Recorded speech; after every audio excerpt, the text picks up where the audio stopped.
Papa musha igicumbi cy'ubukerarugendo hano mu gihugu cy'u Rwanda, kuvuga ngo uyu mupapa watowe wa mbere mu gihugu cy'u Rwanda, cyane cyane igihugu cy'abirabura, igihugu bavuga ko kiri mu nzira y'amajyambere. Papa akaba yatorwa, abakatolike bakaba bavuga bati by'ukuri ntabwo twemera abapapa babiri, kandi uburyo papa watowemo ntabwo ari uburyo bwaba bwemewe.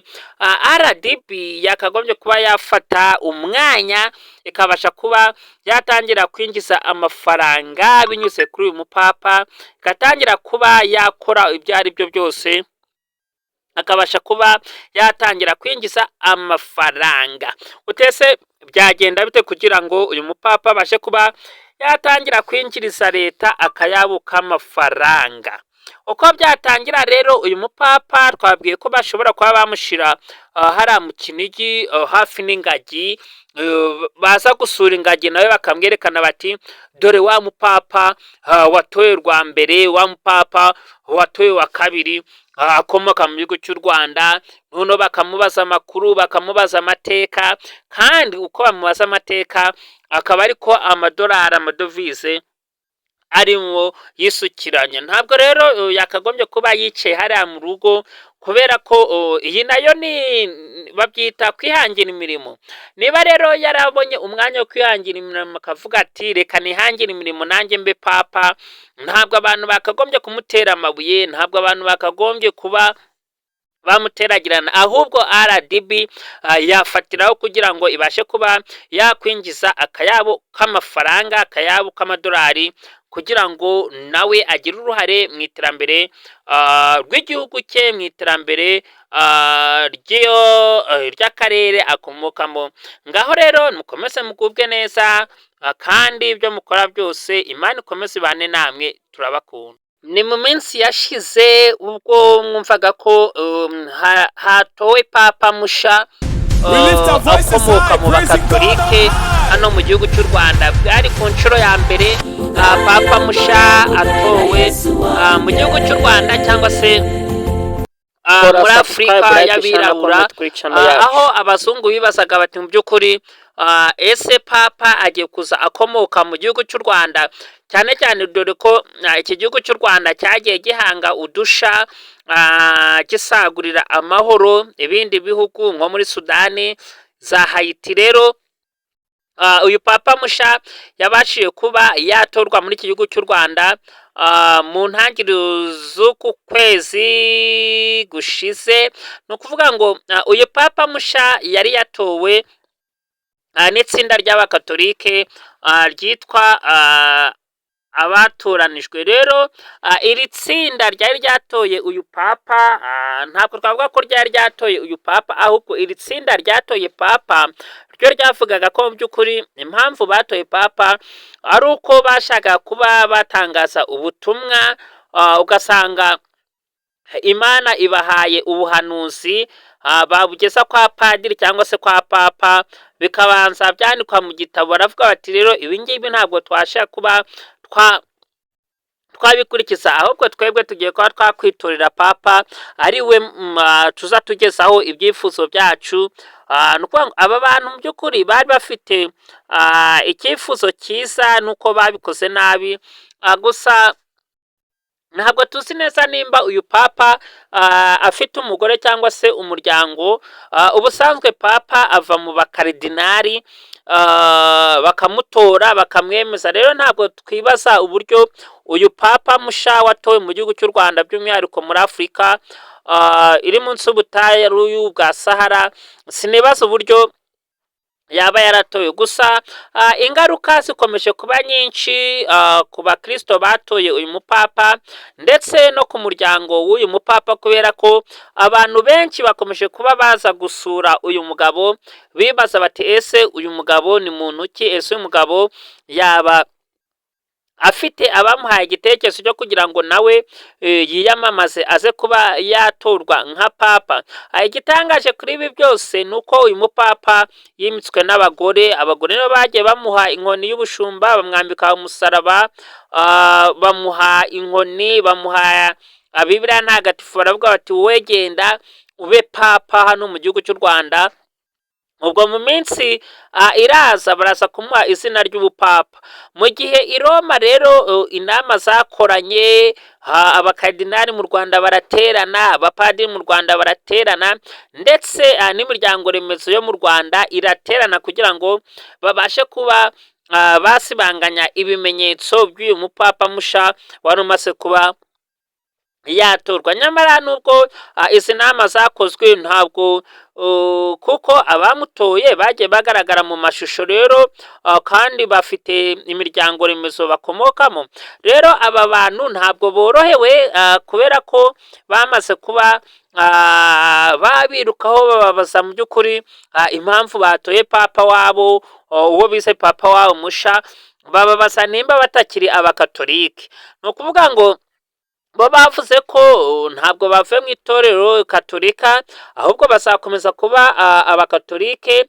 Bakibaza bati none se nimba muzakomeza kuba abakatolike mukaba mwatoye papa, harabaho ba papa babiri. Rero papa akimara kubyumva, papa w'i Roma yahise atumizaho abasenyeri bose, abapadiri bose bo muri Afurika, baragenda hari i Roma babaza mu by'ukuri kubera iki abanyafurika batoye papa by'umwihariko mu gihugu cy'u Rwanda.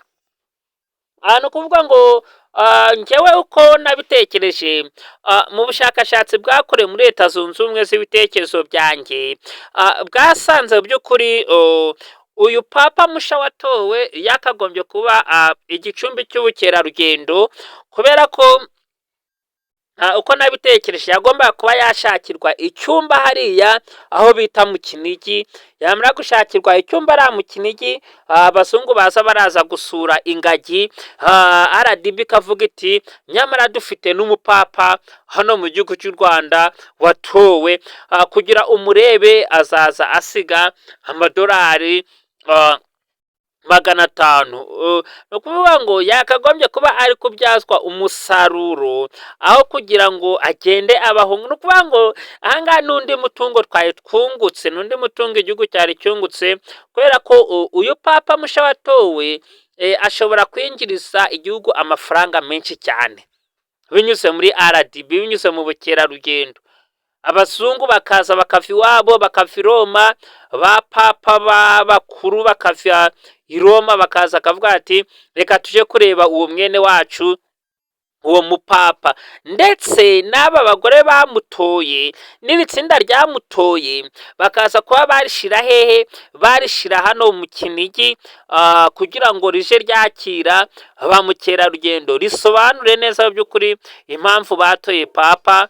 Ni ukuvuga ngo ibitabo byakagombye kuba byaratangiye kuba byakwandikwa kugira ngo hamenyekane mu by'ukuri papa mu by'ukuri watowe mu gihugu cy'u Rwanda. Ese azakomeza kuba yakwitwa papa? Ese iri torero uyu mupapa ari buze kuba yayobora baraza kuba baryita ngo iki? Si ubwa mbere itorero rigenda rivuka, si ubwa mbere rivutse, si n'ubwa kabiri rivutse, si n'ubwa nyuma rivutse, ahubwo amatorero azakomeza avuka. Ikibazo ni uko iri torero ryavutse bagafata papa wabo nawe bakamwita papa, kandi papa ari uw'abakatolike. Wenda bari kumwita irindi zina bakamwita sogokuru wenda aho kugira ngo bamwite papa, cyangwa bakamwita mama. Ariko se bari baramwita mama kandi ari umugabo?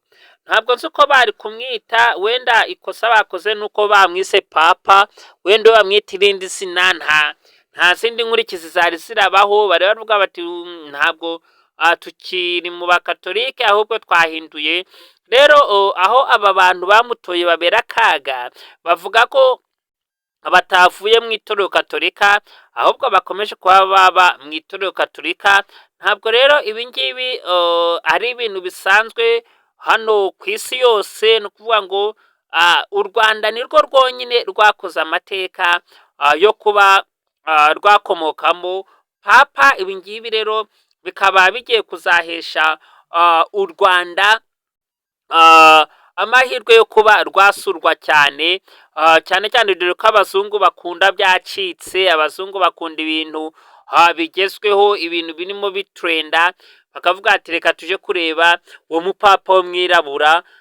Bakaza rero buriya ni ibintu utasobanukirwa wowe uri underground, ariko uramutse warakurikiranye ubushakashatsi bwakorewe muri Leta Zunze Ubumwe z'ibitekerezo byanjye, wasanga aba bantu bamutoye bari bafite umushigikiye, kandi mu by'ukuri nawe arashigikiwe kubera ko avuga ko mu by'ukuri kuba yaratowe nka papa atari ibintu bishe ubu ngubu.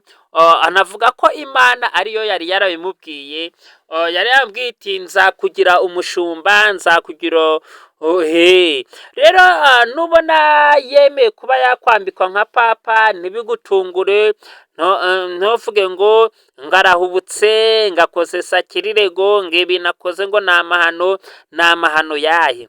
Kuba umuntu yagirwa umushumba, kuba umuntu yagirwa umupapa, wenda ari kwitwa umumama cyangwa se yari kwitwa mama aho kwitwa papa, ariko kuba yariswe papa niryo kosa yaba yarakoze. Rero ntabwo ibi bintu twahora tubisubiramo uko bwije n'uko bukeye, ntabwo twahora tubitangaza, ariko ikintu nyamukuru twabasaba nuko ari ukwigumura, ari ugukora ibintu bisa nkaho bigutandukanya n'abandi. Ibi bintu ntabwo aba ari byiza, usibye ko iyo igihe cyageze uko Imana yabiteguye niko ibintu bigenda, niko Uwiteka bipanze niko ibintu bigenda. Rero ntabwo twavuga ko urukundo rw'Imana rwabagiye kure, urukundo rw'Imana rwabavuyeho, ahubwo imbaraga z'Uwiteka n'ubuntu bwayo